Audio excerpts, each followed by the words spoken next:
Greetings, gamers! Welcome to part number 74 of my Let's Play Fire Emblem 10 Radiant Dawn. And in today's episode, it is time to move forward with the epilogue, as I have already completed the final boss fight and the last chapter. It is that part of the series where I discover all of what's left of the Tellius entries and what is particular about everybody and what's going on with parties and groups and nations, as epilogues so love to demonstrate and show.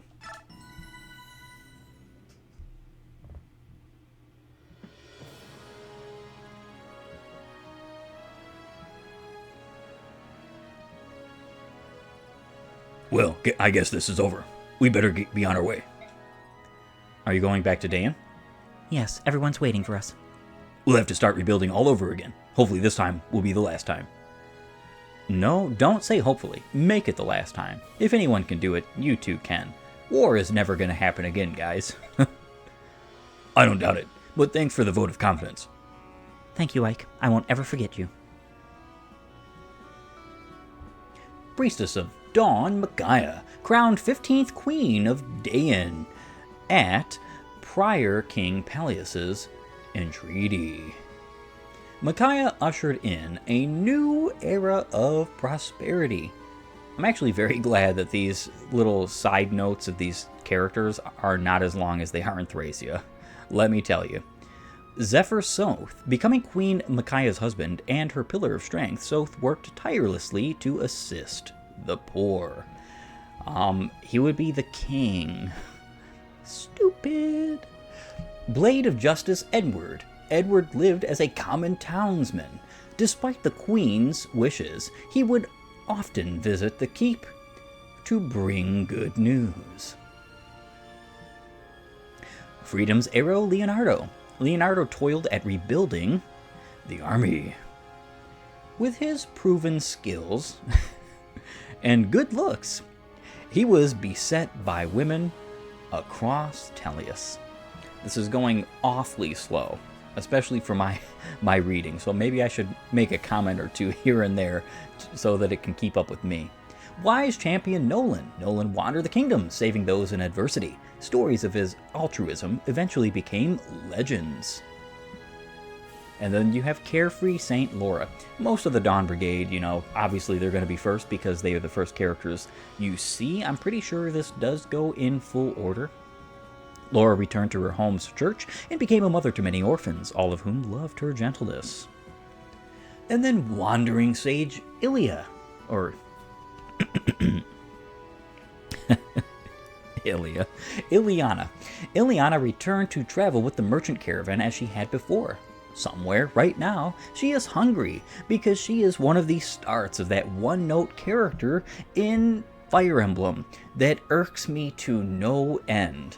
If you are one note in real life, I feel sorry for you. Loyal halberdier Aaron. Aaron served for many years as lookout in his hometown. Everyone relied on him for his honest, if clumsy, work. Steadfast rider Toronio. Toronio worked tirelessly for his country as linchpin of Dayan's military and a pillar of statesmanship. Wow. A general? One of the 4 riders of Dayan? The general of Dayan? Instead of a little girl? Incredible. Blade of Unity Zehark. Zehark traveled Tellius as a mercenary, resolving Bjork Legu's disputes. Some say he eventually settled in Gallia. With a woman too, no less. Mistress of Wyverns Jill. Queen Micaiah ceded Telrega to Jill. Bearing her father's ideals, she made her land and people prosper. So Telrega basically became its own country, which makes no sense to me and has actual no bearing or point. Why break up a country, Black Tempest Har. Though unparalleled in strength as a Draco Knight, Har never fought again. Rather, he carried cargo in Telrega. Valiant Lady of Murado Fiona. Fee who cares. As Lady of Murado, Fiona watched over her beloved people and protected them until the autumn of her years, when she died. Just like everybody else does. Isn't that kind of interesting? I'm sorry. But I don't believe you. Because, see, my dear, you have the mark. Wait, don't you have a mark? No, Mother, Lady Almeda. Is that the reason you thought me to be your son? And that is the reason why Azuka chose me out of all the children at the orphanages. Stop. This is impossible. You are my son. I am your mother, and I say so. Lady Almeda, your only memories of your son were of him as a baby. You yourself said so. In other words, he already had a mark, even as a child. Yes, that's so. What of it? This mark, my mark here, is called the Spirit's Protection. When I was 13, I chose to make a pact with the spirits. What? When I learned that you were one of the Dragon Clan, I began to doubt, and slowly my doubt turned to certainty. I'm sorry, Lady Almeda. I'm sorry that, though it was never my intent, I ended up deceiving you. I'm sorry, but I am not your son. Peleus! But still, I was happy. It was fleeting, but I knew the feeling of a mother's love. You have my thanks.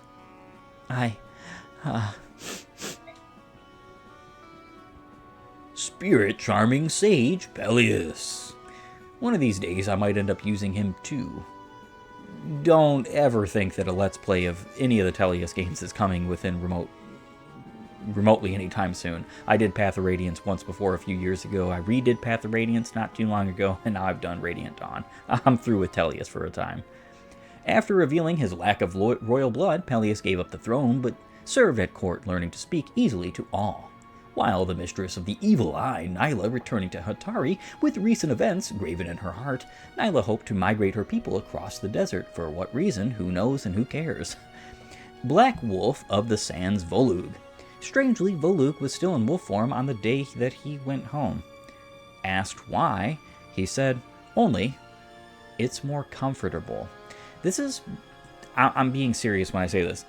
Little side note stories like his are so moot. I mean, of course, not every story needs to be, oh, this guy saved the world and blah, blah, blah, but it's more comfortable, come on. Earthbound chorister, Raphael. Raphael performed a ceremony in Serenus Forest to wake his father. Ike, your work out there was superb. Hey, you aren't quite over the hill yet yourself. You know, I always wanted to go one-on-one with you, just once. Ha! I would have expected you'd had your fill of fighting. I've had enough kill or be killed to last me a lifetime, but something simpler, some way of testing our respective strengths. You mean controlled matches, with all the little rules they have. In a peaceful world, we need such things, especially we Legus. Without a fight now and then, we go a bit strange in the head. That's the honest truth. I'd rather try to order a river to change course than stop a bunch of rampaging Legus. Forced to wake his father, the king, eventually he returned to Hatari.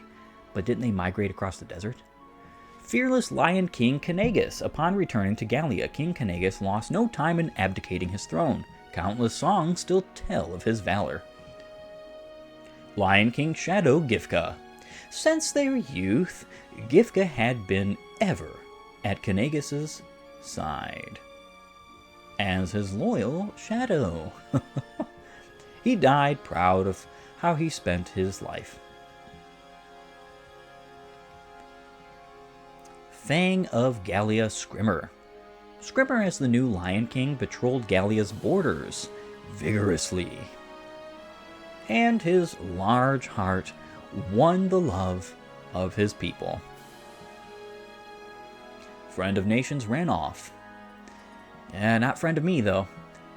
Ranulf was often run ragged by advising the new king. While he winced at his duties, Ranulf still indulged Scrimmer. Yeah, I'm not indulging you. Not real big fan of Ranulf, nor his story arc or anything about him particularly. I think he's a silly intrusion into the Gallian lifestyle. Gallia's Valkyrie Leve. Leve later became a captain in Gallia's home guard and pounded battle skills and fighting pride into young warriors. And then you have kind-hearted warrior Mordecai.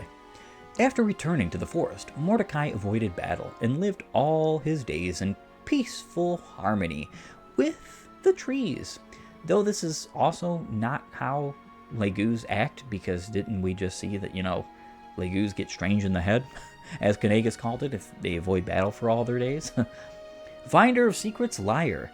Liar lived free and wild in the forest. She often told her young comrades of the war and the heroes therein, where she was not a contributor, because she is literally the worst unit in this entire game. I would even say Vika is better. Oh, here's probably top 3 also. Worst. Dutiful assistant Kaiser. Kaiser remained a dutiful Gallian warrior. He showed exemplary diligence. Wait, sister. You're my older sister, aren't you? What do you mean? It makes sense. All the pieces fit. The Gauldre of Release, the goddess Yune's voice. It's true. Inside the tower, I heard the voices of many hearts, and I knew. I am descended from Liran and Altena. Misaha, the former apostle, was my grandmother. Yes, I thought so. In that case, my sister, please consider staying in Begnion. With your power and charisma, you could do so much good here. No, I'm afraid I can't. Well, why not? Dayan is my home, and Dayan needs me to help it heal and rebuild, not Begnion. But Begnion. Begnion has you, Empress. You will be a just ruler. Make your country proud to have you. Will I never see you again? Hardly. I think that what our countries need now is a sense of family and friendship. I ask that you sign a treaty of alliance with Dayan and announce that we are equals. I will, of course. Once things settle down in both of our countries, that will be the first thing I do. Sister. Thank you, Empress Sanaki, my dear little sister. Never neglecting to train, even in peacetime. Kaiser needs a lot of training, believe you me. And then Holy Empress Sanaki. Sanaki elected to guide her people in a world without the Blanker. Yes, I think that's a good idea. And made treaties uniting the continent. Sapphire Begnion Sigrun. Sigrun was loved by her subordinates in the Holy Guard for her kindness. Wow. And guarded Sanaki all her life. I don't think of kindness when I think of a military soldier, and you shouldn't think of kindness as a military commander or instructor, drill sergeant, so on and so forth. A little bit womanish there. Not all that military. Empire's bright blade, Tanith. Tanith was feared by her subordinates of the Holy Guard for her strictness, and guarded Sanaki all her life. This is more like it. Plucky freedom fighter Tormod, as Begnion's Legu's advisor. Tormod labored to help former slaves out of poverty. He was busy, but very happy. Yes, even though you don't really get much time with Tormod and his crew, I do like Tormod. I actually like Morum and Vika when they're there too. They're not terrible, just not units I would particularly use because Legu's Royals, hello. Desert's Water Morum. As Begnion's first ever Legu's official, Morum assisted Tormod and supported his efforts in every arena. While Liberation's Talon, Vika, became a liaison, I almost said that wrong, to former slaves traveling between the cathedral and Legu's district, and was loved in both. Collector of Beauty Oliver. You kind of can see why he was a collector of beauty. Some people like to project, and some people like to have something that hides the projection. Oliver followed his calling as a guardian of beauty by sponsoring many artists, especially those who depicted him. Lion-blooded Stefan. Stefan gathered like-minded individuals to form a tiny independent settlement, which later became a great country. So yes, Stefan is the child of a lion and Bjork conception. Will you be heading back to Gallia first? We'll stop by Gallia, then wing straight on to Serenus. Serenus, why there? The Empress Sanaki has kept her promise. Serenus will be formally ceded back to us. She said we may return immediately. I see. That's good to hear. Sometimes birds change their feathers. The hawks, the herons, even the ravens, we're thinking we'll all settle down together. At this time, we've sorted ourselves by our ways of thinking and seeing and living. If we can respect each other's opinions, and we learn to compromise, we can learn to live together without strife. Ooh, yay, coexist, blah, blah, blah, blah, blah, blah. Oh, yeah. It's okay to have different nations and nationalities and ethnicities and borders and all these things that separate and divide us and make us different and unique. That's true diversity. I don't think it will be that easy, but it still ought to be simpler than getting Bjork and Leguz to treat each other decently. You set a good example, Raisin. All the major issues look like they'll be handled soon. The only thing we can't agree on is hunting and eating meat. The forest creatures are off limits. Needless displays of violence as well. You know we will not budge on that. Tell me, have you ever heard of a vegetarian hawk? Or a raptor that doesn't scream victoriously at the skies after a kill? Yeah, this is kind of moronic. Meat, huh? That's a thorny problem. Lord of the Air Tipmarn. Tipmarn was chosen as the first king of the unified bird clans, and brought them great respect from the other nations.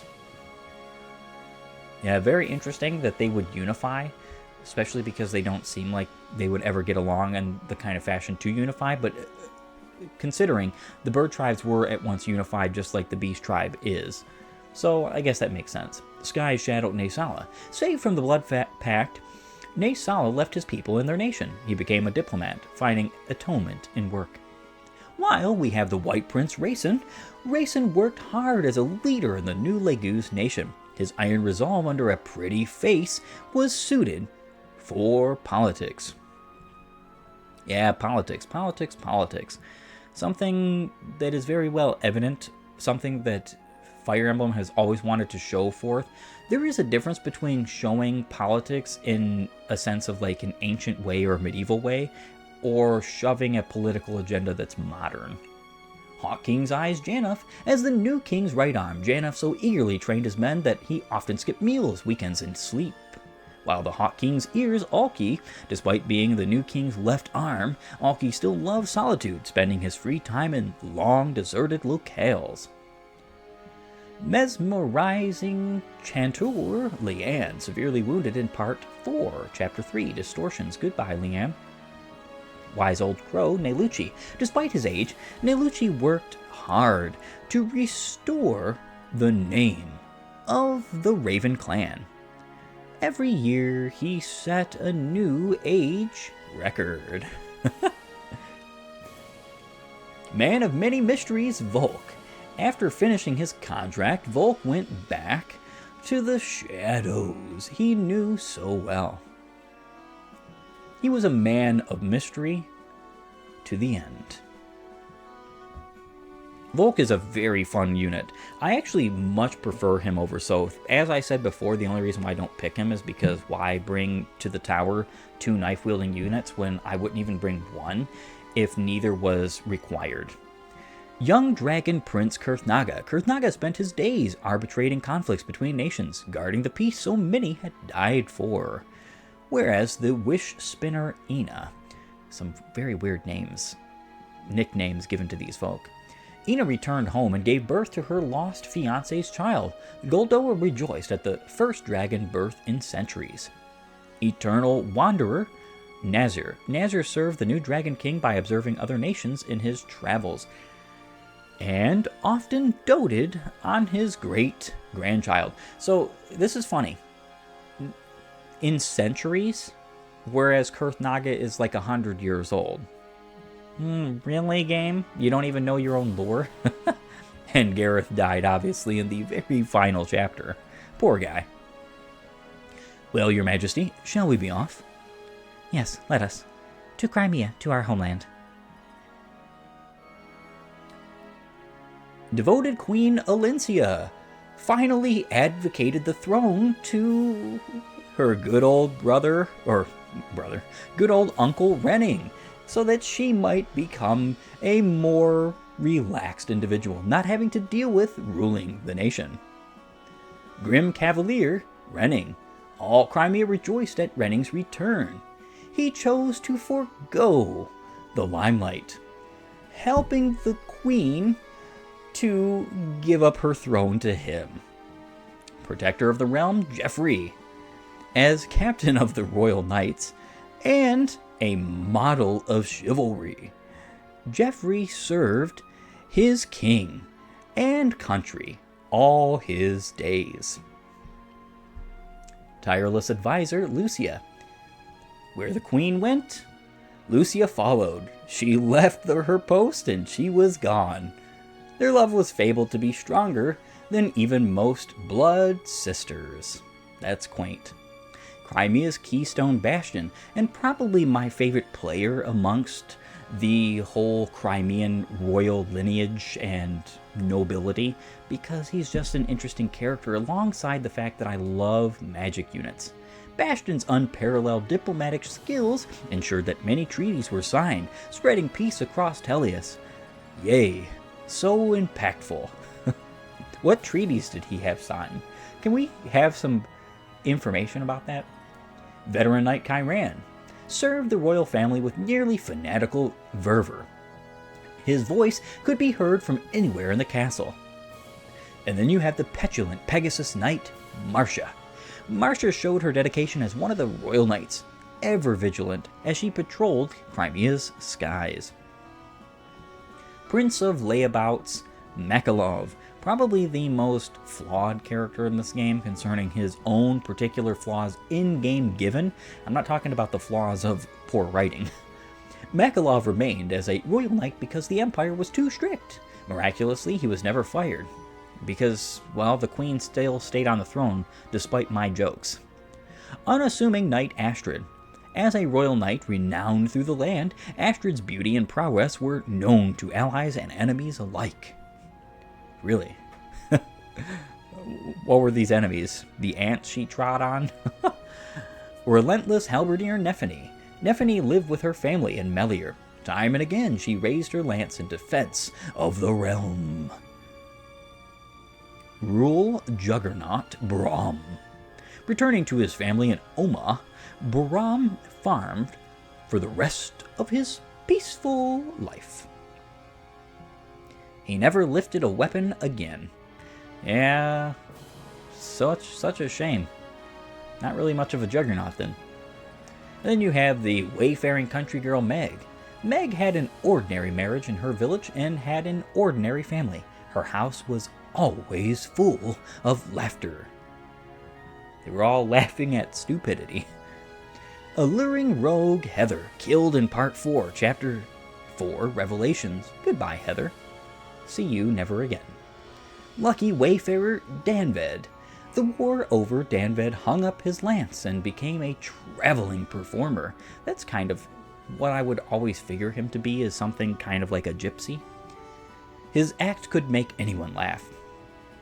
And then you have the first-rate sage Khalil and her own adorning, because I'm not so sure I would call her a first-rate sage in either Path of Radiance and Radiant Dawn. Most of that is because in Path of Radiance, she has no access to staves, and Radiant Dawn, she's at a very seriously weird point in the game, and is only involved in very small portions. Khalil returned to running the store with her beloved Largoan daughter, Amy. Her bright smile cheered many hearts. Whilst I have one of my favorite units in the entire game, scarlet-haired paladin Titania. Titania remained second in command of the mercenaries. Once a year, she visited the graves of her fallen friends. Deadly Adept Shinan, the favorite of my units of the Grill mercenaries. Shinan lazes the days away in his old haunts. An expert at all he put his hand to, he chose none as his calling. Perpetual Guardian Gatry. Gatry became a famous mercenary and a household name. Fate led him to find many women, but never true love. Yeah, sorry about that, Gatry. Sorry about that. Agile Horseman Oscar. Oscar returned to the Royal Knights at Queen Alencia's request, but still took mercenary work on the side. That's because they didn't pay enough, maybe. Or maybe he just really liked the Grail mercenaries once Shinan took over. Mighty Soldier Boyd. Boyd trained day in and day out, so as not to lose his spot to some stupid rookie. He never did either. Well, I mean, he did kind of lose his spot, and Ike kind of lost his spot to Shinan, so I guess neither of them lost their spots to a rookie. Faithful student Rolf. Rolf remained with the mercenaries. He was always in demand as a tutor of unrivaled marksmanship. In his dreams. gentle Saint Rise, served as a healer and opened a small chapel in the corner of their old keep. He taught school there. That's quaint. Aspiring Lady of Blades Mia, and most likely the true wife of good old Ike. Though this game leaves it ambiguous, which I kind of hate. Mia set off in search of new opponents. She traveled the whole continent, but sometimes rested at Grail's retreat. Healing Breeze Mist. Mist was courted by many young suitors in her time. Yeah, I can see why they would. Mist is quite the catch. A sword-wielding, horse-riding, staff-wielding unit. She gave the nod to none of them and lived happily alone. And then you have Silent Master of Winds, Soren. Though his tactical genius was unmatched, Soren never used his talents for anyone but Ike, until Shinon took over, that is. Ike. No title for him. Very weird. Once he saw stability returned, Ike left on a journey to lands still unknown. He was never seen again, alongside his bride-to-be, Mia. Light of Creation Liran. At Lareze's urging, Sephiran lay himself down within Serenus, and was healed by the songs of the Hurons. Welcome home. Could it be that you were here all this time? Alas, no. I am sorry to say, but for several days I've somehow felt as though you would soon return.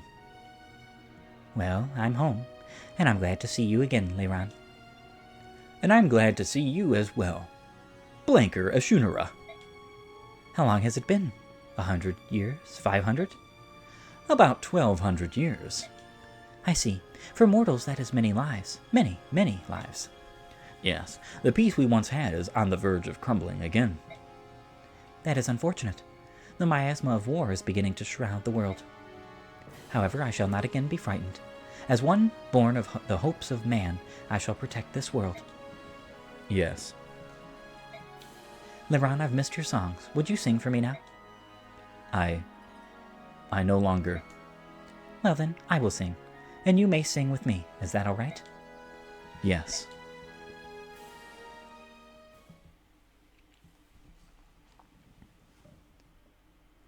And with that, I move on to the staff credits. Wherefore, I may go ahead and speak concerning my attitude about this game. So, yes, I understand that not everybody likes complaining, blah, blah, blah.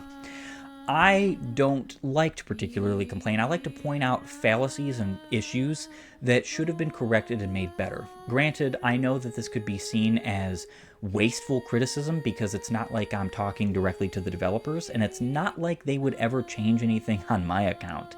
But it is just something that bothers me particularly. For instance, like the overarching goddess story in Radiant Dawn, changing the game from being this very cool, like, warring country story to, oh, I'm fighting a Blanker, and wait, she's not really a Blanker, she couldn't possibly be, because she's making mistakes and failing and whatever, this, that, and the other, and blah, blah, blah.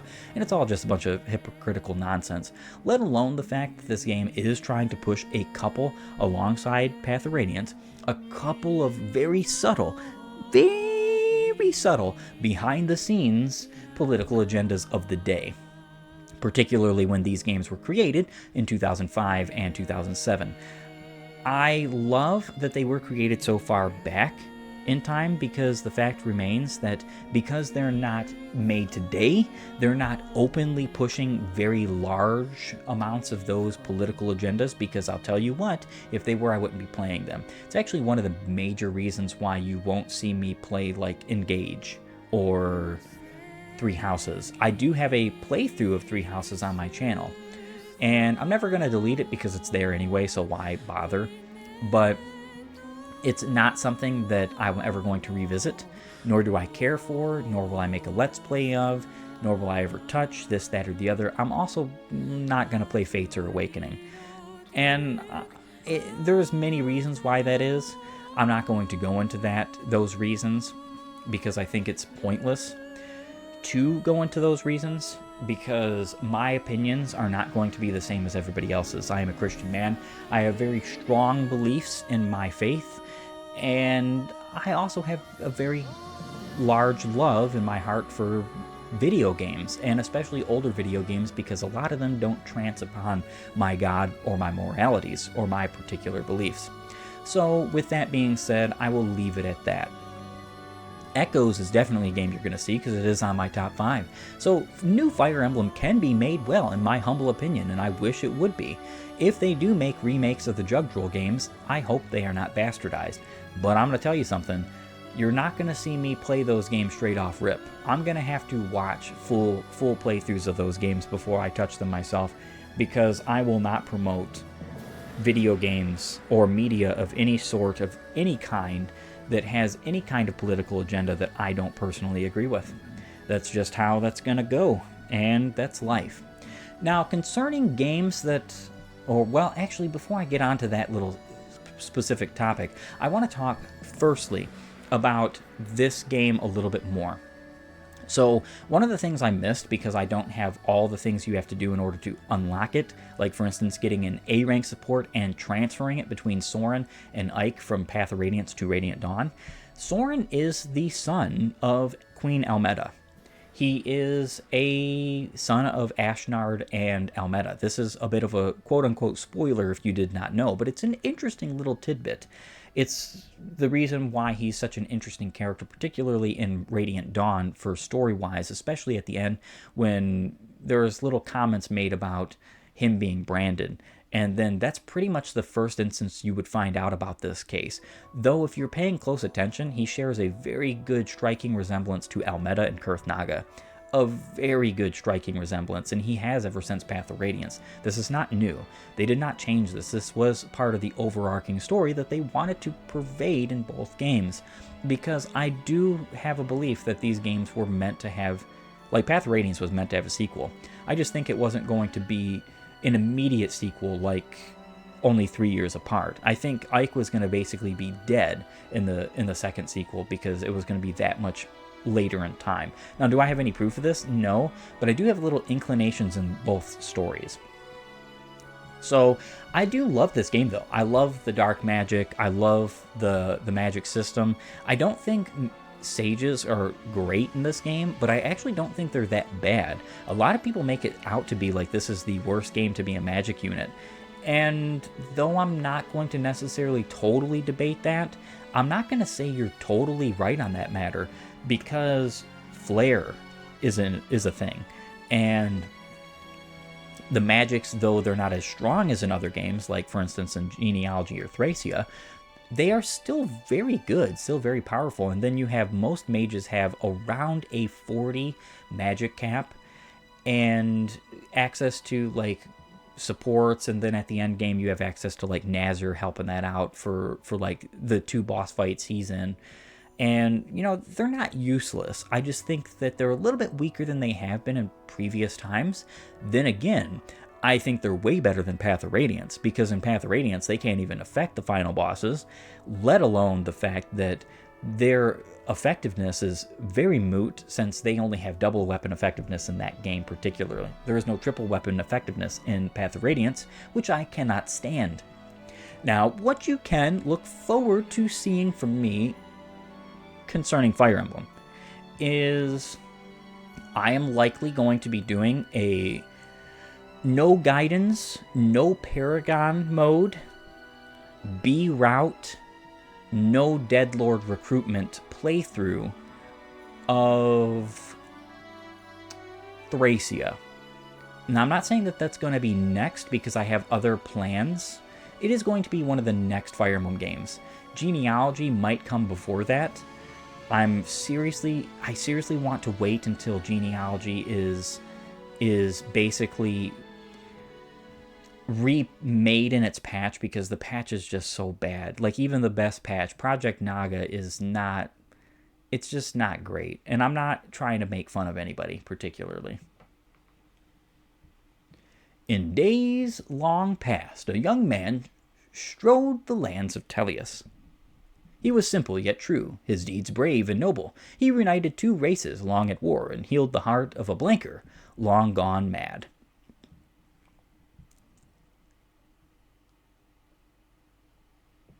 Ask any you meet the story, be they young or old, Bjork or Leguz, of a hero named Ike, and you'll receive a warm smile and a tale or two of faith, courage, and honesty.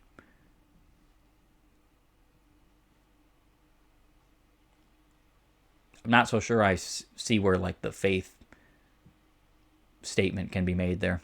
And then Finn, as it is finished.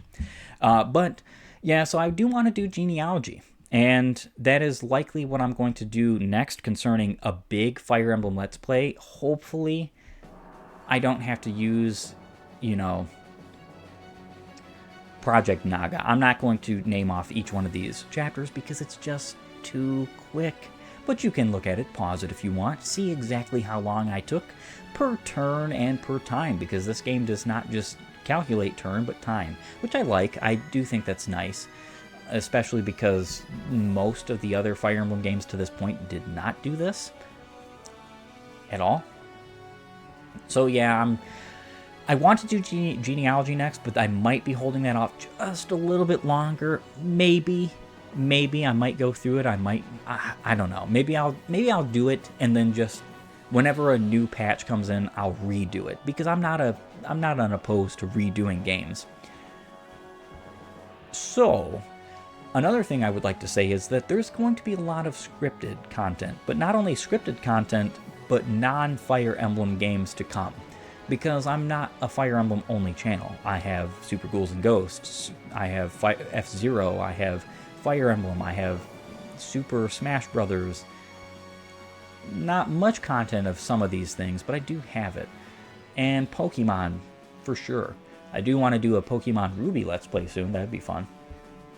I have some very deep reservations about certain particular games that have come out lately. Like, for instance, Advance Wars Reboot Camp. I originally wanted to do that on my channel, but I want to be very honest with you. If I ever touch an Advance Wars game, it's going to be an older game.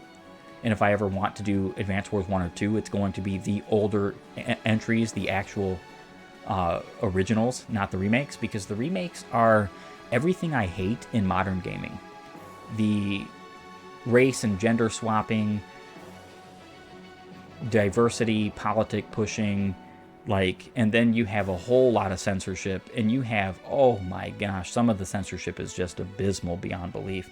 So if I ever go to the Wars games, it's going to be older stuff, especially Super Famicom Wars. I would love to do that on my channel particularly. There's not much of it on YouTube whatsoever, and what is of it is pretty bad stuff. Especially given that there's much better patches now for Super Famicom Wars. I love that game. It's probably my favorite Wars game in the series besides Days of Ruin. Days of Ruin, just because naval combat is utterly fixed in that game, and I love naval combat in the Wars games, even if it may be impractical. Unit records. Now we have 5th place, Myst, with 163 battles and 102 wins.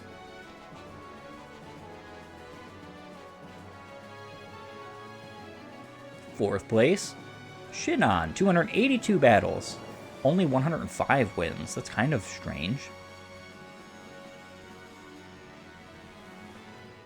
Third place, Ike, 242 battles and 134 wins. He's never my first place, and you'll see why that is shortly. Second place, Titania, 236 battles, 158 wins. Sometimes she's first place.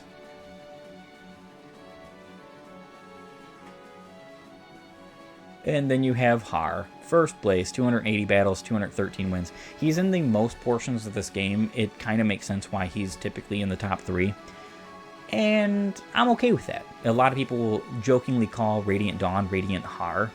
I don't necessarily agree with this because I don't think Har is that great, especially compared to the Leguz Royals. He's good for the early game, mid game. Oh yes, he's fantastic, especially if you early promote him like I did. But there are other units that are comparable and just as good, if not better, in some ways, especially for utility.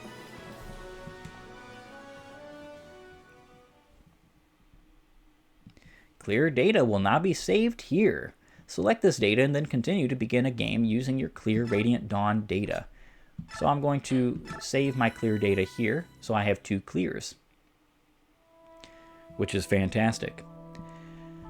So though I have basically not fully stated all of what I want to do, necessarily, you can expect some scripted content, especially Fire Emblem content, coming up pretty soon, hopefully, as well as F-Zero 99 content. I can't wait to show some of that. I love that game. Absolutely love that game. And then some Pokemon, some Fire Emblem, maybe some other hidden gems. I was very seriously considering starting streaming again, and if I did, it would probably be on a game that I have loved for over 20 years now, but I haven't really showcased much on this channel or at all, and I haven't really talked about it much, and that's Phantasy Star Online. Blue Burst particularly, and if you know, you know. That game is incredible. I want to do like a let's play of the side story of both episode 1, 2, and 4, but I also want to do like streams of trying to like find very rare and unique items like the Psycho Wand, this, that, and the other. So I have a lot of really cool plans coming up, and I will have to admit that doing a dual let's play like I did with Path of Radiance and Radiant Dawn, basically running at the same time. Radiant Dawn obviously started a little bit later, was a little bit much. I'm not going to be doing that again. I can pretty much reassure you. One thing I can assure you on is that you're going to continue to get consistently good, wholesome, and grandiose content from me. It might not be the greatest content ever. It might not be the most well edited. It might not be the most technically impressive, but it's going to be content all my own, and I really do hope you enjoy it and stick around, because I have much to do, much more to go through, and a lot more to showcase. Diversifying my channel with good changes and uniqueness, making things a little bit better along the way. I'm so very grateful for any support I have received. The subscriber counts have been going up, as well as, not by much. I'm not some big YouTuber, that's for sure. We're not talking about even triple digits yet. And I don't mind that, because I'm not doing this for the numbers. Some people will say that that's nonsense. I mean, of course, I'm not going to lie to you. If my channel became big enough one day and I started earning an income from it, you can bet your bottom dollar I'd be thankful, but I would never be ungrateful. Whereas, you know, that attitude of, well, I want more and more and more and more and more. Nah. See, the thing is I would be playing these games and holding these opinions and views even if I wasn't recording it. So, in retrospect, I'm just having you come along for the ride. It's a little bit of entertainment, fun, and joy. And I think it's a good thing to have that kind of a resource. Especially because in today's day and age where a lot of gaming and media is just trash, I feel obligated, on a crusade of sorts, to bring wholesome gaming to light. Even if it is old school, but there will be new stuff too, obviously.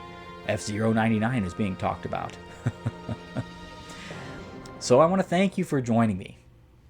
If you like my content, please upvote and follow, or like and subscribe, as well as comment down below. You know, I never particularly mention that because I just assumed, you know, well, we're on YouTube, we're on BitChute, we're on all these other things. Comment, engage. I particularly don't mind. In fact, even if you have opinions that are very much vastly different than mine, even if you don't like my opinion at all, comment, feel free, talk about it. It's perfectly reasonable. See, one of these things that's beautiful about living in a country like America is I have the freedom of speech, and I believe that people should have a freedom of speech. And that means even speech you don't necessarily like or enjoy, or that you don't agree with. Everyone should have that opportunity. Censorship is not necessarily what I want. And even though I'm making a wholesome channel, I'm not going to lie to you as if like I'm 100% wholesome at all times. I try to be, as best as I can be. But, you know, sometimes things slip through the cracks. with that being said, it is time to end off this episode. Bid you all a farewell. Thank you for joining me for this wonderful ride. 74 parts. Go figure. I'm telling you, Genealogy is going to be way longer than this game. I am telling you. And if you don't like the fact that single chapters weren't completed in single episodes in this game, you might as well click off of the Genealogy Let's Play before it even starts, because that's almost an impossibility unless you wanted 4 or 5 hour long videos. With that being said, have a great and glorious day gaming.